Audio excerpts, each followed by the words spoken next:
ദൈവത്തിന് സ്തുതി. പ്രഭാത കിരണത്തിലേക്ക് സ്നേഹവന്ദനം. ഭാഗം 2334. ഇന്ന് മെയ് മാസം 22-ാം തീയതി, 142-ാമത്തെ ദിവസത്തിലെത്തി. ശരിയാണ്, വഴിയിലാരെയും അഭിവാദ്യം ചെയ്യരുത്. ലൂക്കോസിന്റെ സുവിശേഷം 10-ാം അധ്യായത്തിൽ ക്രിസ്തുയേശു ഓർമ്മപ്പെടുത്തുന്നത് നമ്മൾ കഴിഞ്ഞ പുലരിയിൽ ഒന്ന് ധ്യാനിച്ചതാണ്. പരിശുദ്ധാത്മാവിന് വേണ്ടിയുള്ള കാത്തിരിപ്പിന്റെ ദിനങ്ങളിൽ കുറെ കൂടി ആന്തരികമായ ഒരു നിശബ്ദത അനുഭവിപ്പാനായിട്ട് ഓരോരുത്തരും ഒന്ന് കുറച്ചുകൂടി ഒന്ന് കരുതാവോ, ചുറ്റുപാടുകളെ ഒന്ന് ഒരുക്കാവോ. ശരിക്കും എന്താണ് ഈ മൗനം? എന്തെങ്കിലും ഒന്ന് മിണ്ടണം, അല്ലെങ്കിൽ എന്തെങ്കിലും ഒന്ന് ചെയ്യണമെന്നുള്ളൊരു പ്രചോദനമില്ലേ? ആ ഒരു പ്രചോദനത്തിനും തുടർന്നുള്ള നമ്മുടെ പ്രതികരണമില്ലേ, റെസ്പോൺസ്? ഇതിനിടയിൽ സംഭവിക്കുന്ന ഇടവേളയാണ് ശരിക്കും മൗനം. ഒരു ഉദാഹരണം എടുത്താൽ, നീരസം തോന്നുകയാണ്, ഒരു ഇഷ്ടക്കേട് തോന്നുകയാണ് ഒരാളോടാണ്. അതിൻ്റെ തുടർച്ചയായി പ്രതികരണം വരാൻ പോവുകയാണ്. പക്ഷെ ആ ഇടവേളയുണ്ടല്ലോ, ആ ഒരു ഗ്യാപ്പ്, അത് കുറച്ചൊന്ന് വർദ്ധിപ്പിക്കുകയാണെങ്കിൽ പതിയെ ആ നീരസം, പതിയെ ആ ദേഷ്യം കുറഞ്ഞു കുറഞ്ഞ് കരുണയായി മാറുന്നത് കാണുന്നില്ലേ? ഉണ്ടെന്നേ, അങ്ങനെ സംഭവിക്കുന്നുണ്ട്.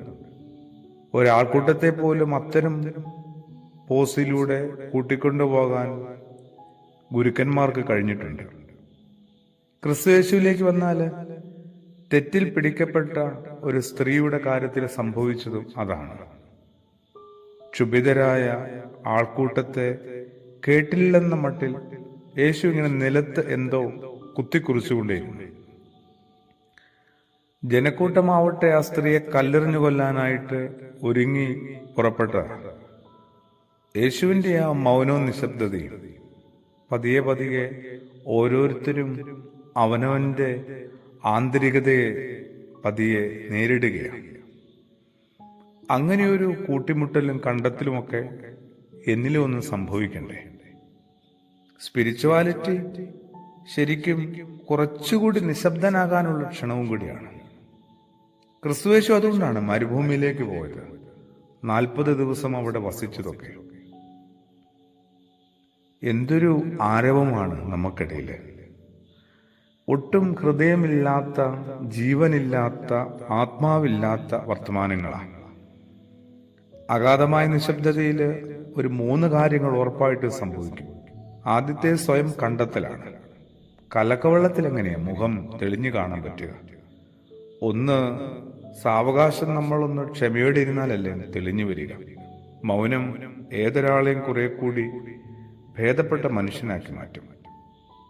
സ്വയം കണ്ടെത്തിയാൽ 2 ഒപ്പമുള്ളവരെ കണ്ടെത്താൻ പറ്റും.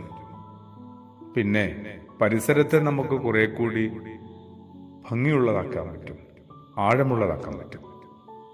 അതിനു വേണ്ടിയിട്ടും കൂടിയാണ് പരിശുദ്ധാത്മാവിന്റെ സന്നിധിയിൽ പ്രാർത്ഥിക്കേണ്ടത്. ആമേൻ.